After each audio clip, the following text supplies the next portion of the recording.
introduction. And let's get ready. We have a lot to talk about. It's a long list, and I'm very excited to hear what's on the horizon. Awesome. Let's do it. So, as I said, you were gonna talk today. We're gonna talk about the main subjects, being staking V3, Arena. Beyond that, now we see that for the Halloween sale, the MMO, what's looking for the MMO, Illuvium Zero, and a little glimpse on the roadmap. So, if you can start us off as something that me personally have been waiting for a long time, it's like the staking V3. So what can you tell us about what this new and exciting staking V3 will be? Yeah, for sure. So staking V3, the exciting thing about that is we're moving to base for that. So it's a lot cleaner, it's a lot faster. Obviously being on a layer 2, the gas costs are way less. Not that we think that would have been too big of an issue with staking V2, but it's still always better to make things a lot cleaner when it comes to smart contracts. So yeah, we're rolling that out very soon. We don't have an exact date on that, which I know everyone is looking forward to. We did add in a bonus for OG stakers, which I think is probably the most attractive thing for old stakers who have been in the Illuvium community for so long. You will get an advantage just from being here in the past. And it's also a way for us to get to get people to restake who used to be in the ecosystem. It's a way for us to go to them and say, you'll get more rewards in staking in V3 than what you would have in V2, and that's a thank you for being here for such a long period of time. Awesome. So yeah, we got. I like base. I personally like base. I really use many layers too, but I got a couple of things bought in base. So I do like it. It's nice. It's always better. Can you talk to us about the questions I've gotten from the community on the staking parts about the lockup periods? Would we remain with the same lockup periods that we have now? Will they be extended, like longer ones for over 12 months, or what would be the dynamic on that part? We kept it the same. We feel like it's it's a decent lockup as it is. Extending that to like 3, 4, 5 years,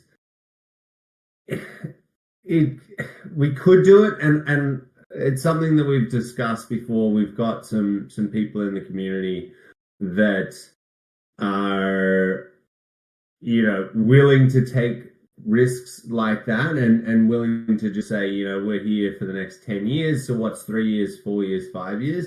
I guess we have given the same amount of value for the same lockup that we had in staking V2. We feel like if you're committing that amount of time, you've pushed it to the furthest amount that you should in crypto anyway. Like that's our genuine stance on that.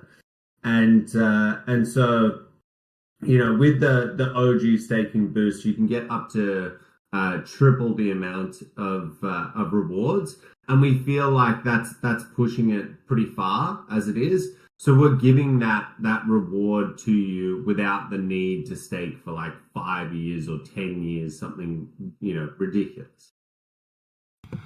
Yeah, I agree. I think more of this question came into like smaller lockup periods, but I think if we have 1 month, 3 months, 6 and 12 that we already have, it's plenty. And now that you dwindle on the reward side a bit, can you talk a little bit of that, or how will be structured, or not yet?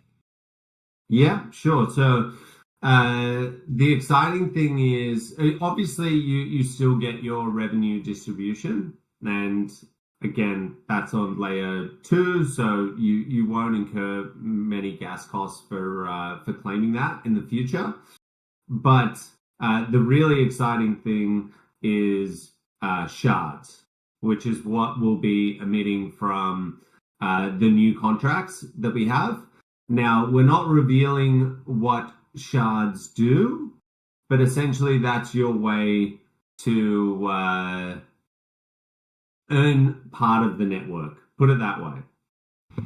All right, sounds good. Also, will that, as you have seen and we had this discussion before with the liquidity pool tokens that after staking after yield farming ended, it did not made more sense for many people to hold the SLP token, me included. Will they be included in this new staking? Yes. So the whole idea behind staking V3 is to give value back out to people again. Obviously, it's very hard to get people staking in a protocol when revenue distribution has been a lot less than what we had hoped. And I think as well, one thing to point out is we had a $5 million safety pool, so that theoretically that $5 million would have funneled through revenue distributions. And so while it might look like, oh, there's not much revenue going back to the people's stakes, there's been a couple of caveats there that have led to that. So that's an important thing.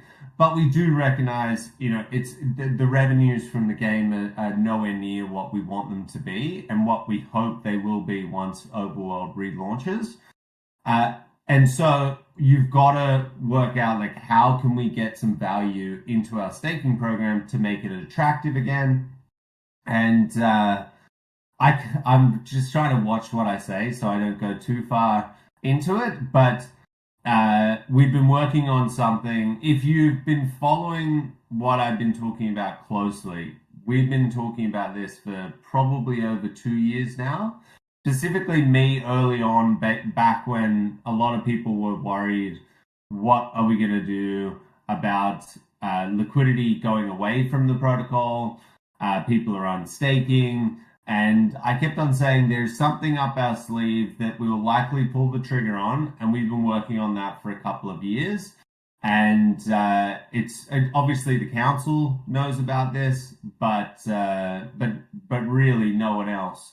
And so part of this value is you'll now earn shards from staking. And again, those shards, you'll find out what they do soon enough.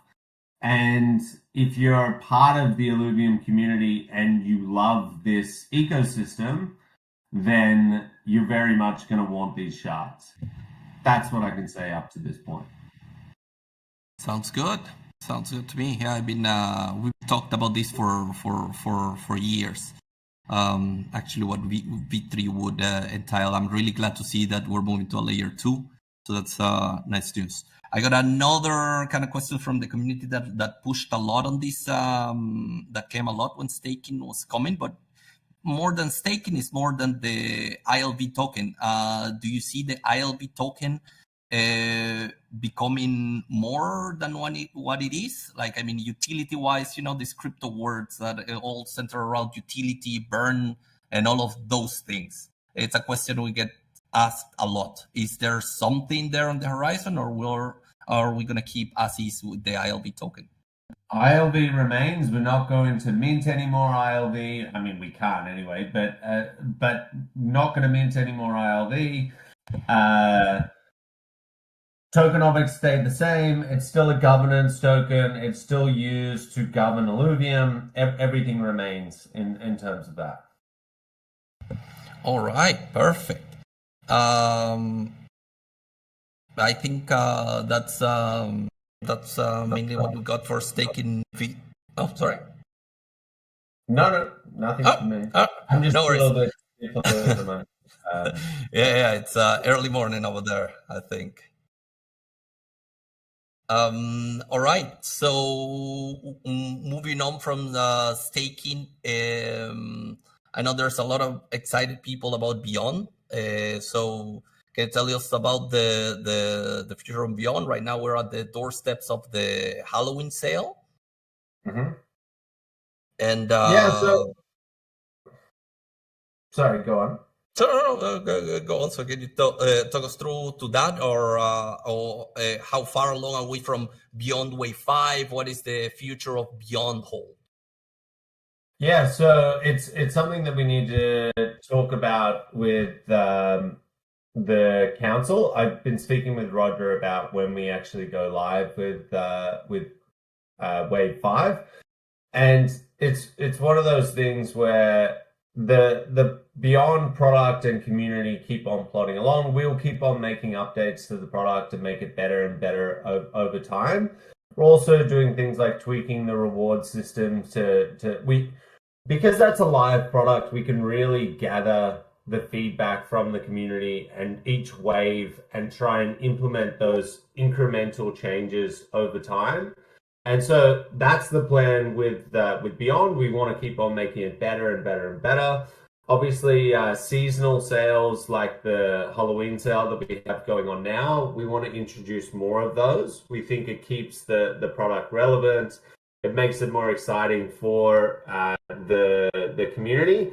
And the artwork for these, they can go a little bit, not off-brand, but they can get a little bit more excited about adding different elements in and stuff like that. So for me, the artwork of this year's Halloween is really, really top notch.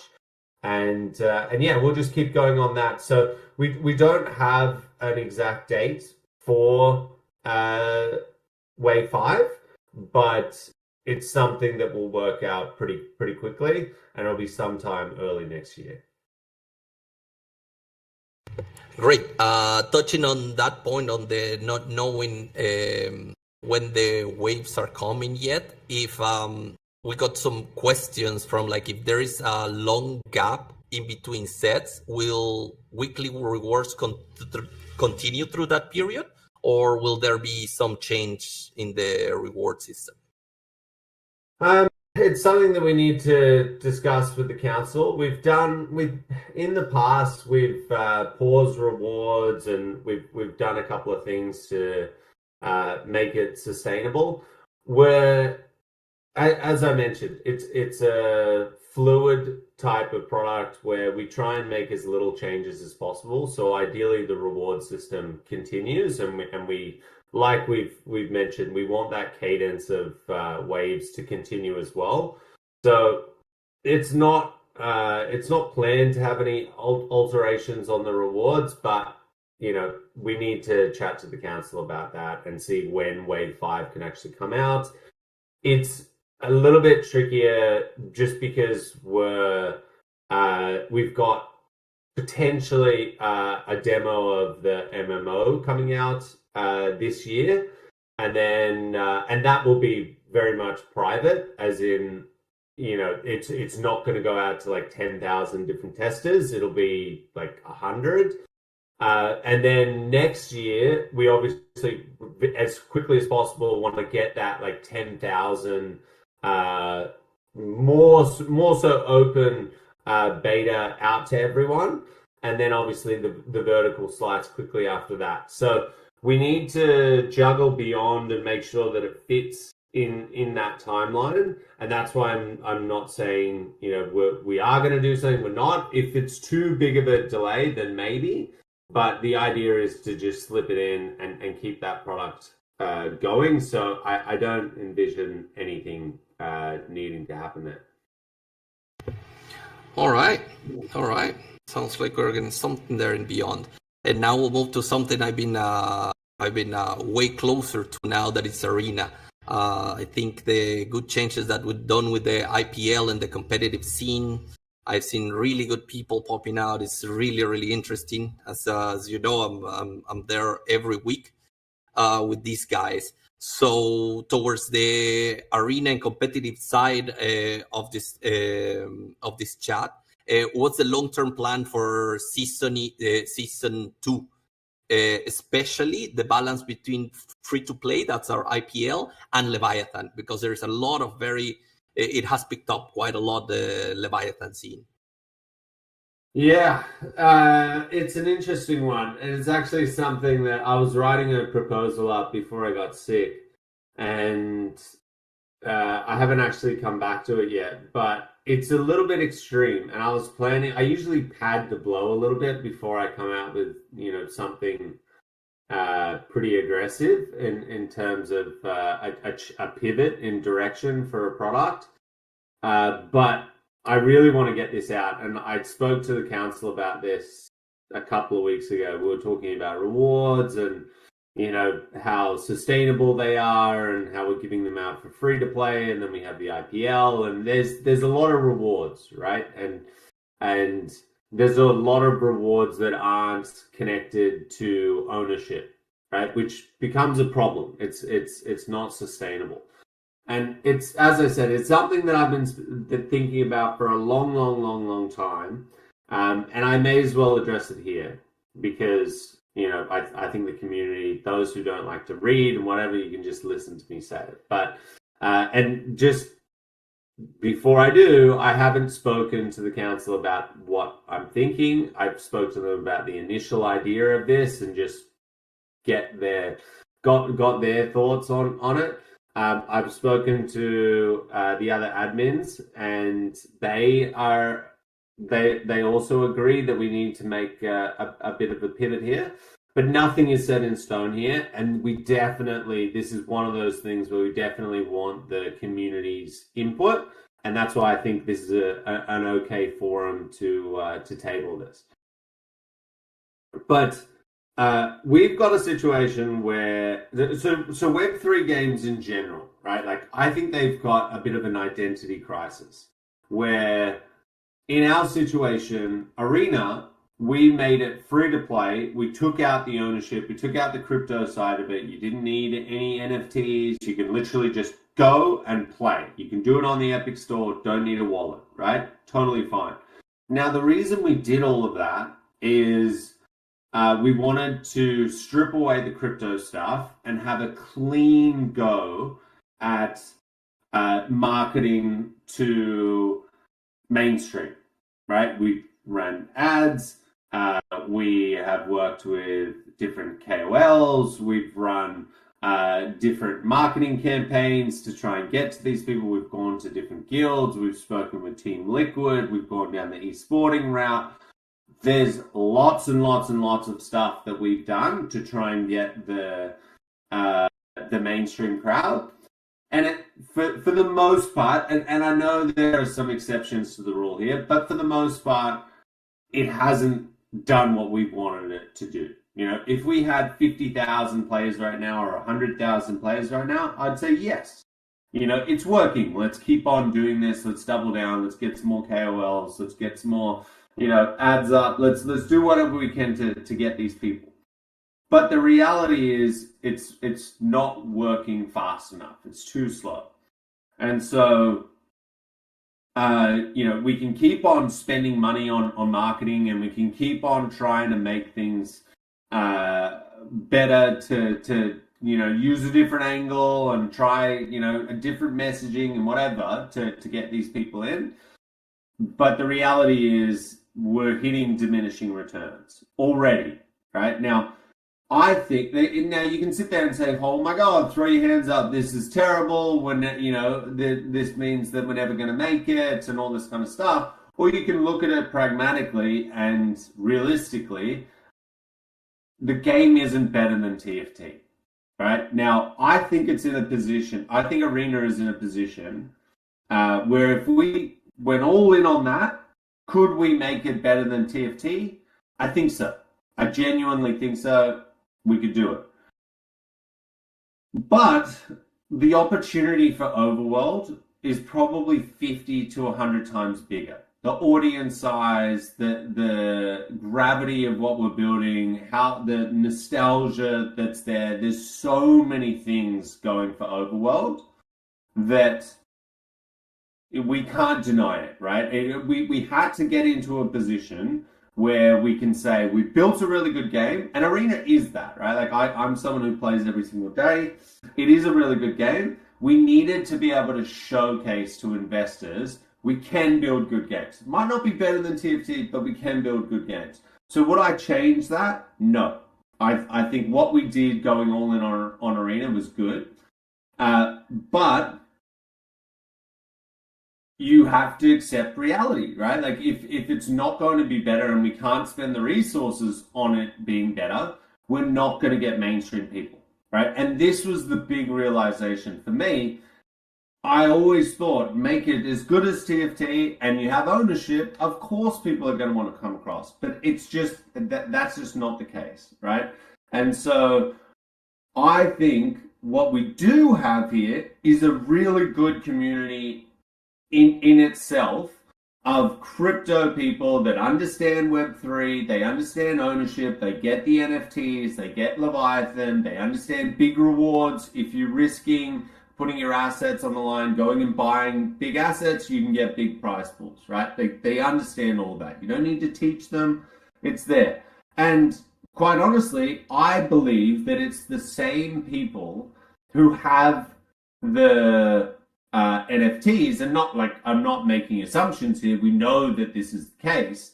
The people that have the NFTs are the ones competing in the IPL anyway, right? So for me, I'm sitting here and I'm like, okay, well, the free-to-play players are the ownership players anyway, so wouldn't they want to be playing with the cards or the characters that are attachments to that? Like, it would be a better situation to just go all in on Leviathan. You cut out the dual queues, you make one queue, and maybe we have to cut it back a little bit in terms of the advantages you get from owning an Illuvial, because you don't want to. Now everyone's in this game, right? Like if someone does have a Ramfire, they're going to level 60, they're going to do some damage. So there's a lot of work that needs to go into balancing what this would look like.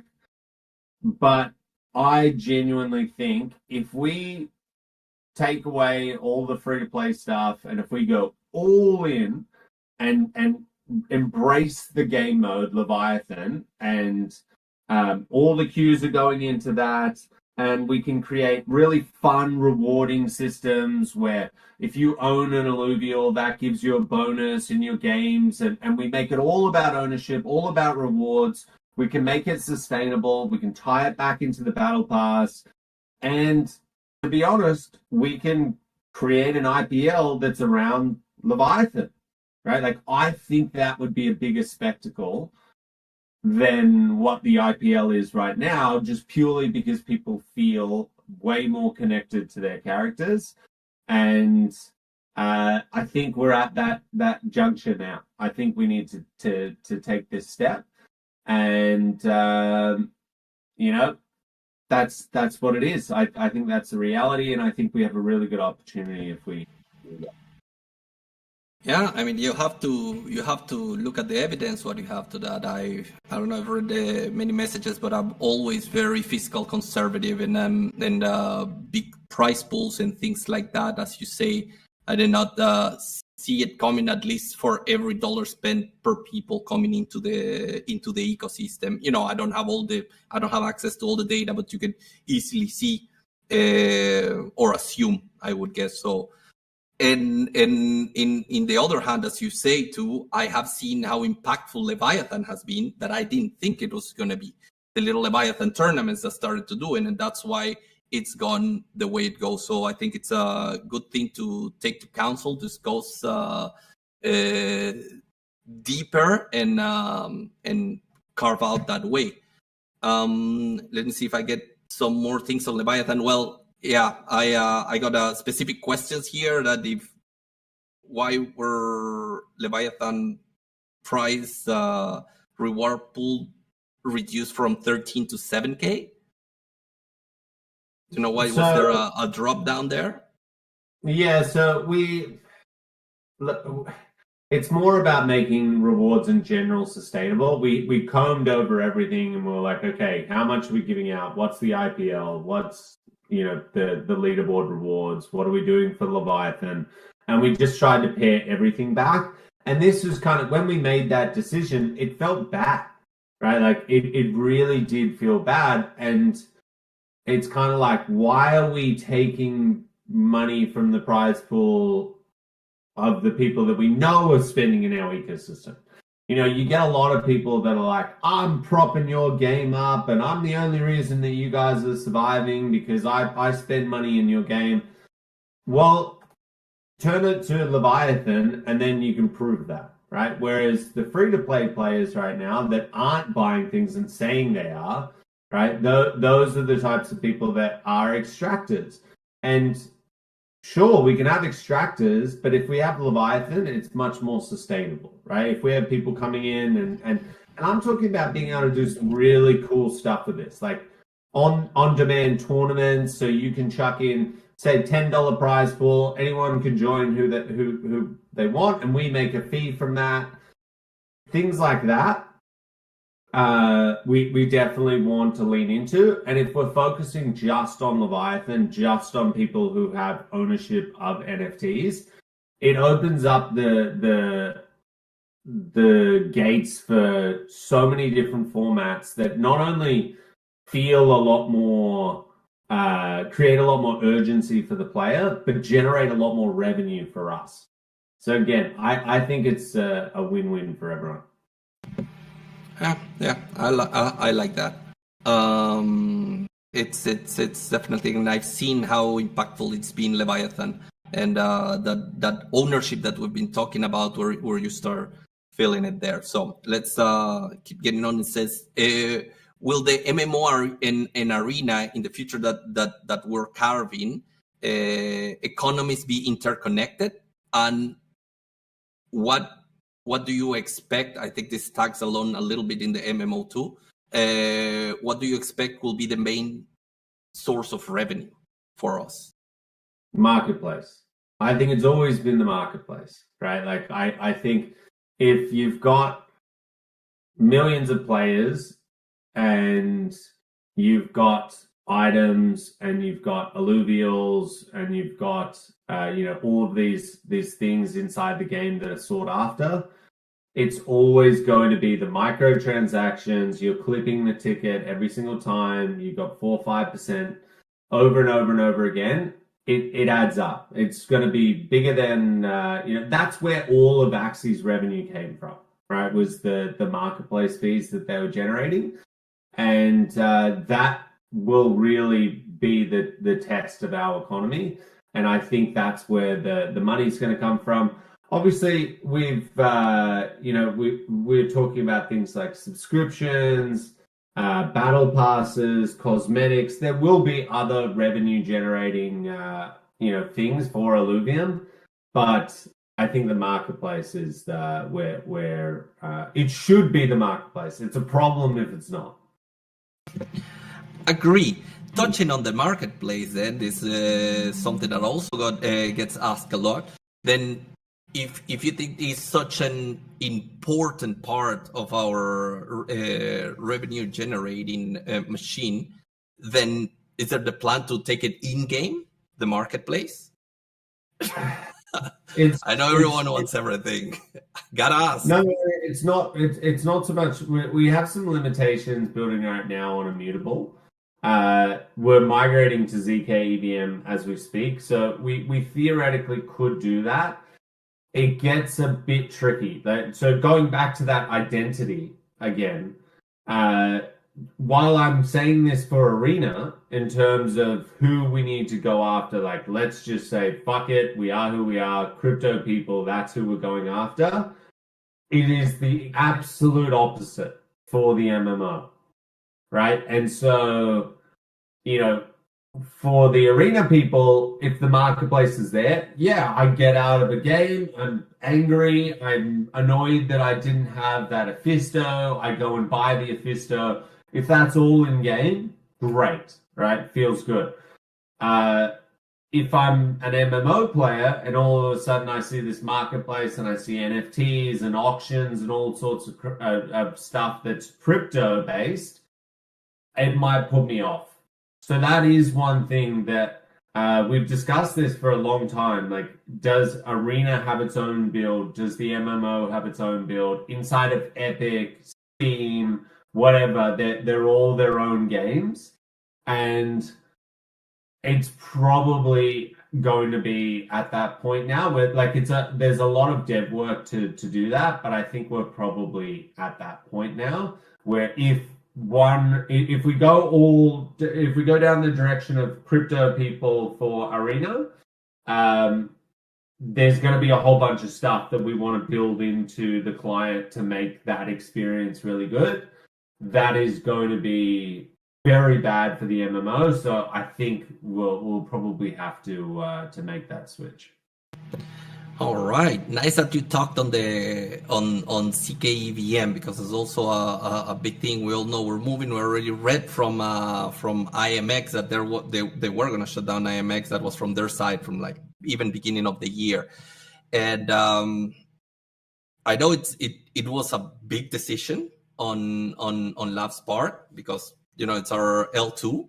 And so do you think this move to CKEVM is the best, or is it going to be like maybe a solution for what's available right now, and maybe in the future go somewhere better?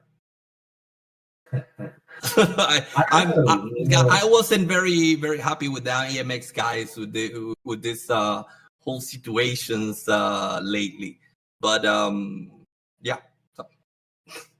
There's no plans right now. We're obviously migrating to ZK EVM.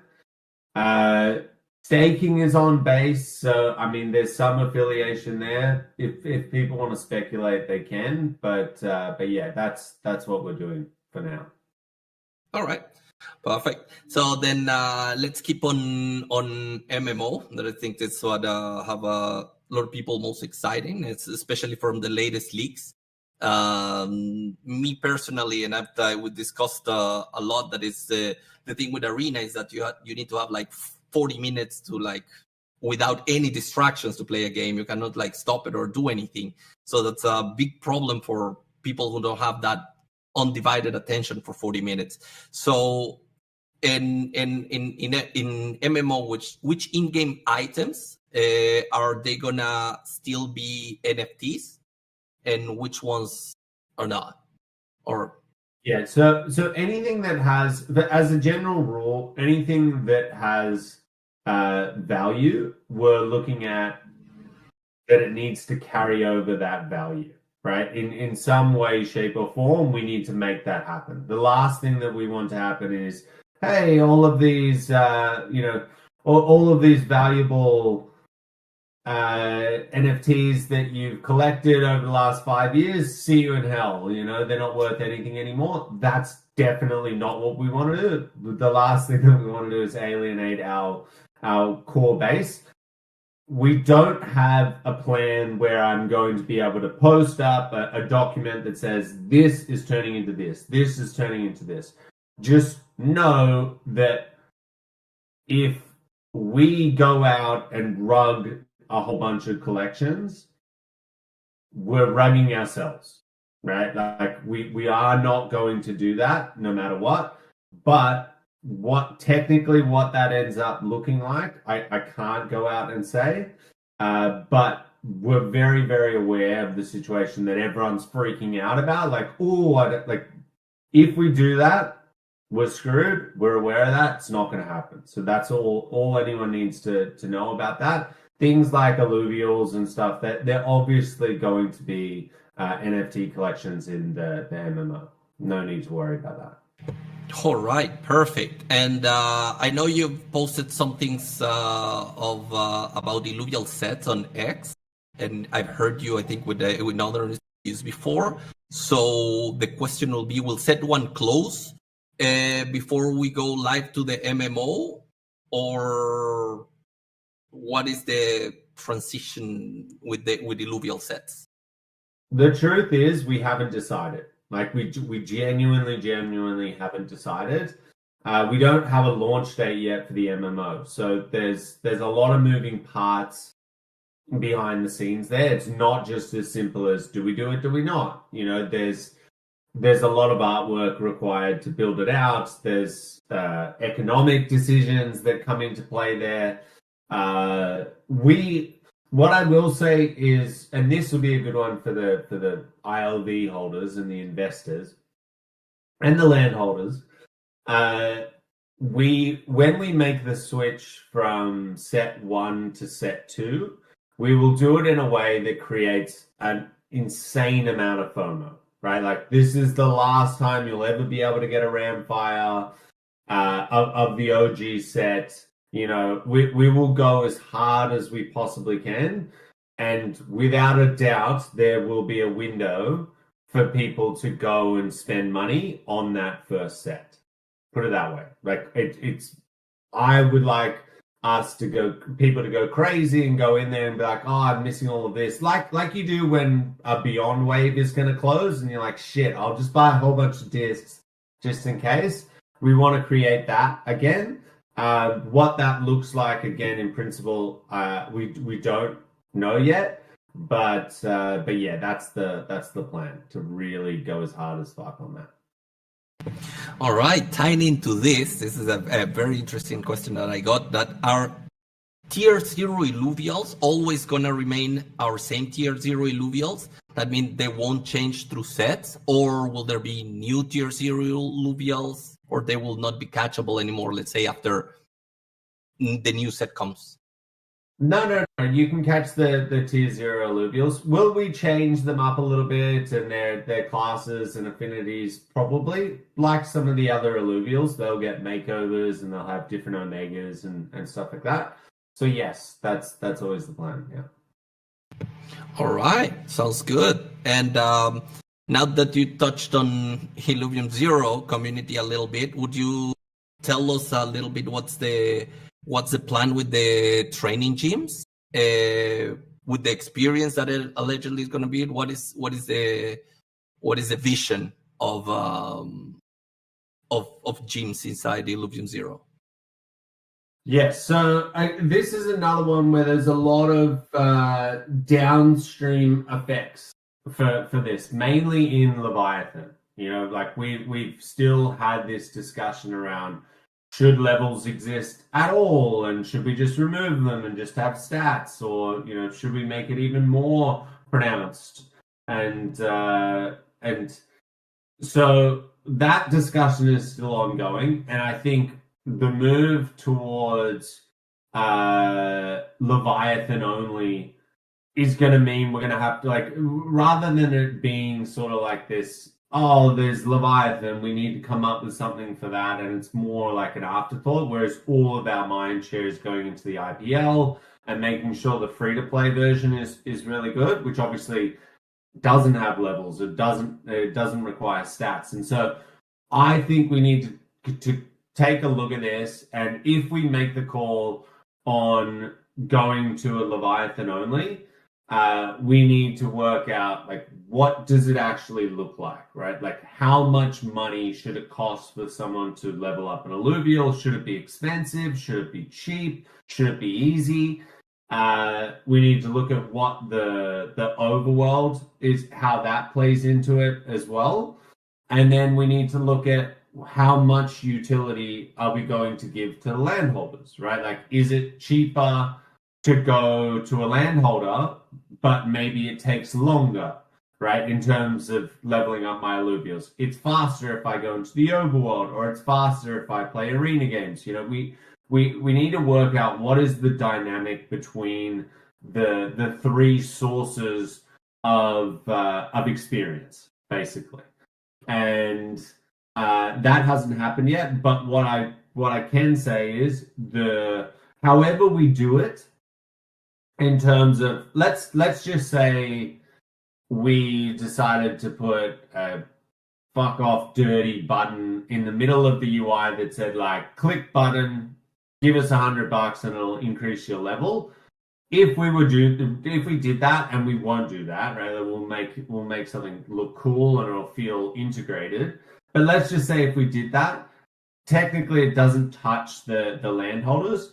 I think it's fair that landholders get their piece of that revenue on the basis that we haven't created the feature yet, because maybe we're having those discussions behind the scenes.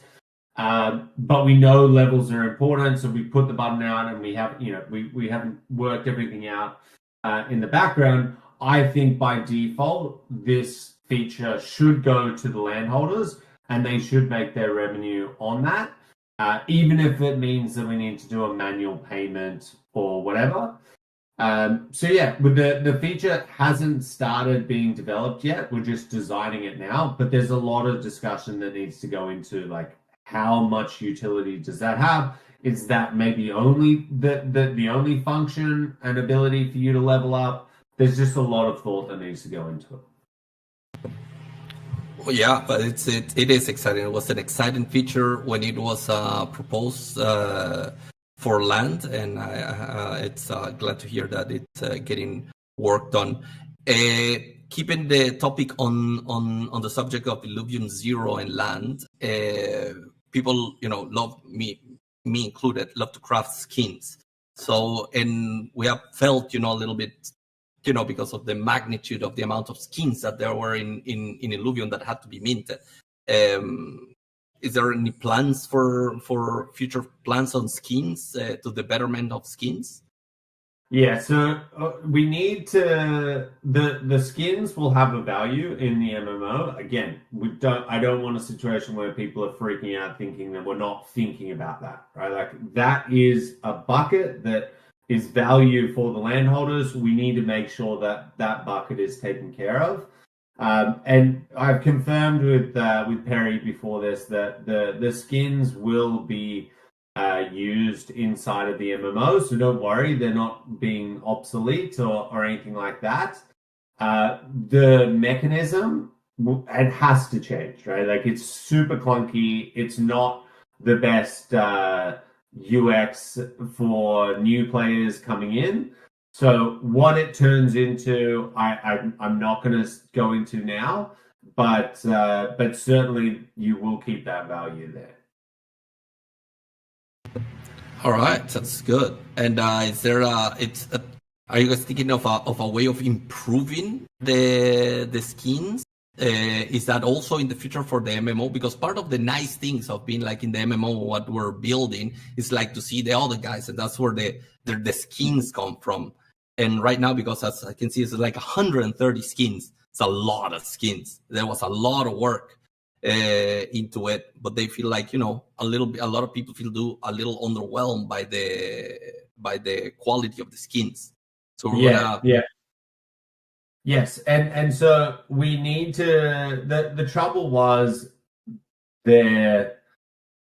they all look very similar. In obviously they're unique. They have their own color patterns and whatever, but they look very similar. And this was the trouble with the blueprint system to start off with, right? Like, from an art perspective, they hated being pigeonholed into building the skins the way that they were, right? Like, connected to each piece of armor. It was just a shit fight.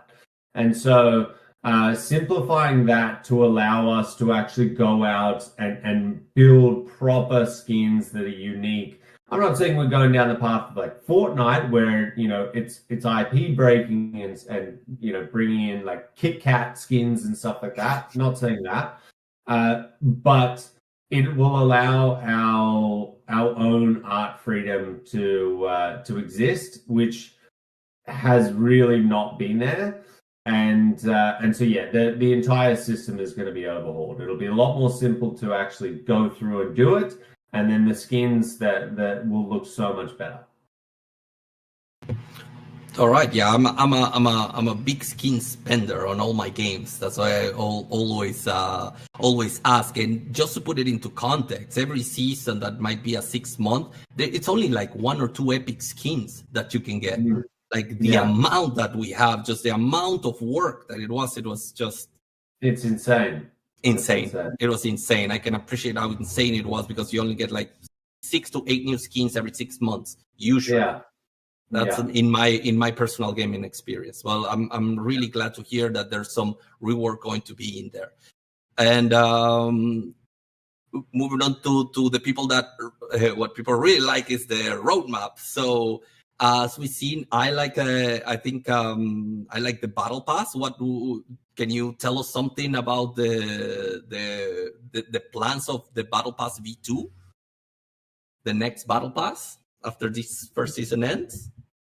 To be completely honest with you, I haven't been that up to date with Battle Pass V2. That's something that Jeremy has really taken under his wing, and yeah, I'm not 100% sure what the plans with V2 are. Okay, fair enough. We've always talked. There aren't many things inside this ecosystem that I don't know about, but I would honestly just be talking out of my ass if I said I know what's going on with V2. My first thoughts is, why are we doing a V2 so quickly? We should get V1 right, but anyway, that's fine. So well, now that I got to there, and then like maybe think about there's good options on having. Maybe the option to have also like smaller time frame battle pass that has been floated around a lot, not the 3 months, but 2 months. Like for me, in my case, I'm not even at 600 points. This is just, I can't. This is like massive. For me, thank God it's 3 months. Either am I. To be honest, when it first came out, I'm not a massive battle pass guy. I do actually really like it. Like, I have to admit, I bought it. And it is quite nice to go through it. You know what I really like about the Battle Pass? It's in client, right? So when I go and claim my skins and my emotes and stuff like that, it's actually faster for me to unlock something from the Battle Pass than it is for me to go onto the convoluted marketplace and buy a whole bunch of stuff there. So yeah, I really do like the Battle Pass, but it's not really something for me. But yeah, I do like the skins. All right, actually, the battle board, the last price of that Battle Pass is all I'm grinding for. It's really nice. Okay, moving on to my second favorite topic is like mobile. You know it. I live in parts of the world where everything is mobile. I know you've talked a lot about it, and I know it's in the roadmap. How is mobile looking for Arena, and do you expect it to be a cornerstone for our growth strategy? It's a tricky one. Right now, we can go and build a mobile version of Arena. And I have always said this. I think it's going to probably 5x the player base.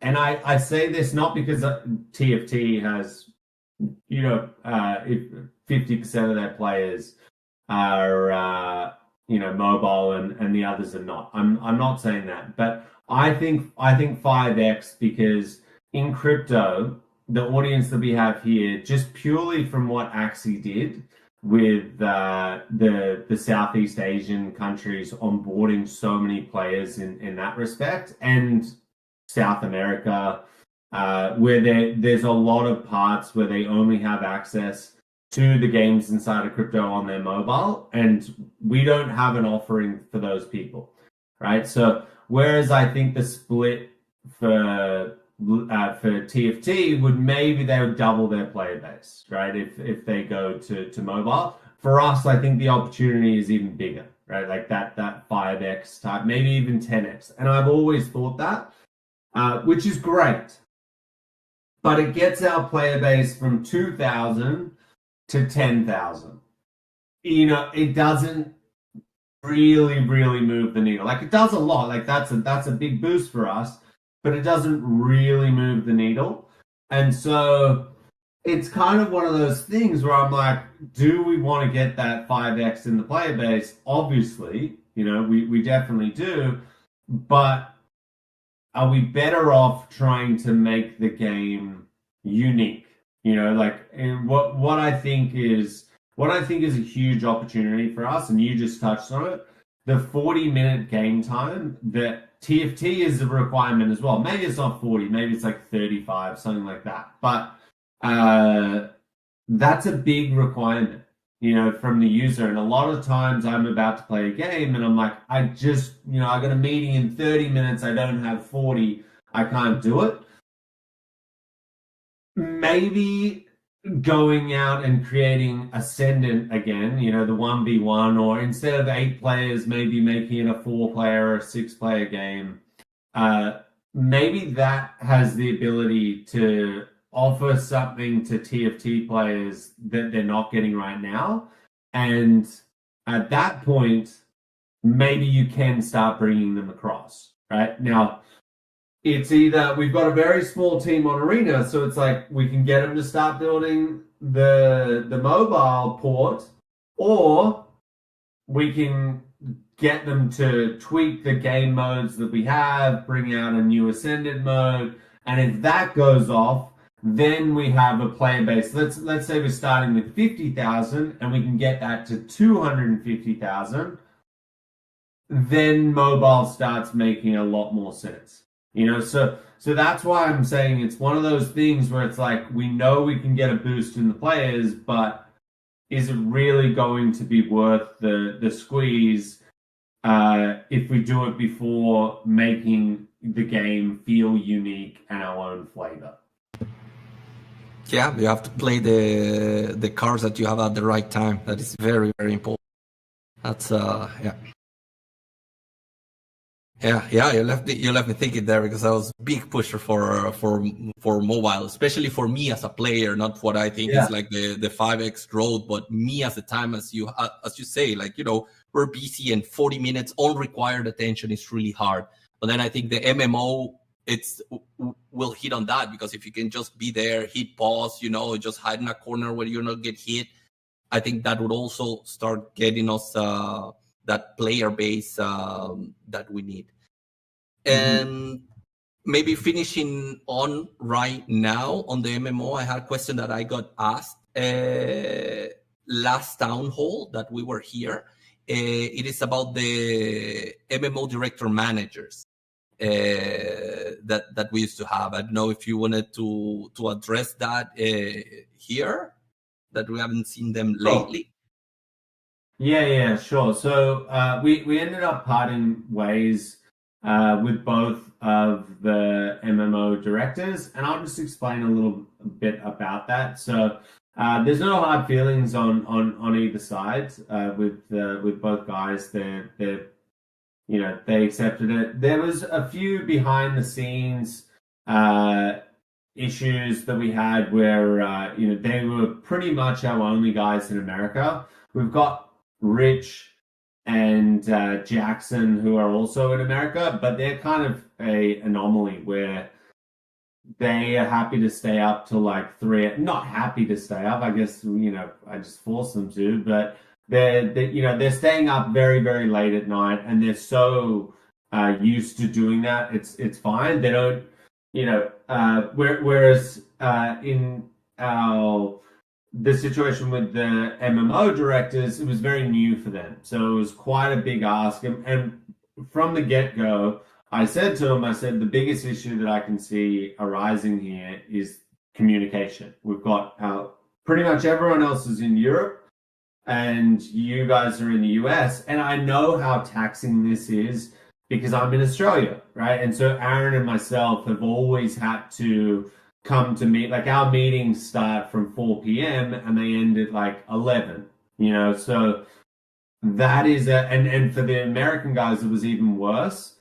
So that ended up grinding on them. But the good thing was we got a lot of the design of the MMO was from them, right? Like they did the initial designs, the initial maps, the systems, and Perry and Roger, who have taken over, they have taken the stuff that they've created, the experience that they have on building things like systems and storyline and stuff like that.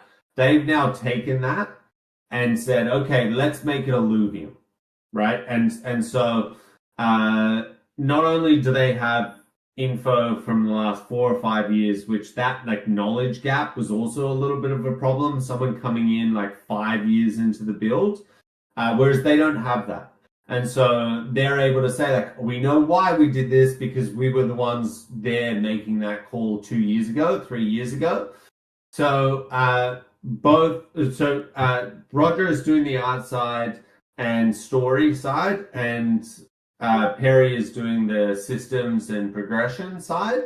And to be honest, like with that, the initial blueprint that we had from the two guys, we've now taken that and made it very Illuvium and built it around the systems that we know players like and what they don't like.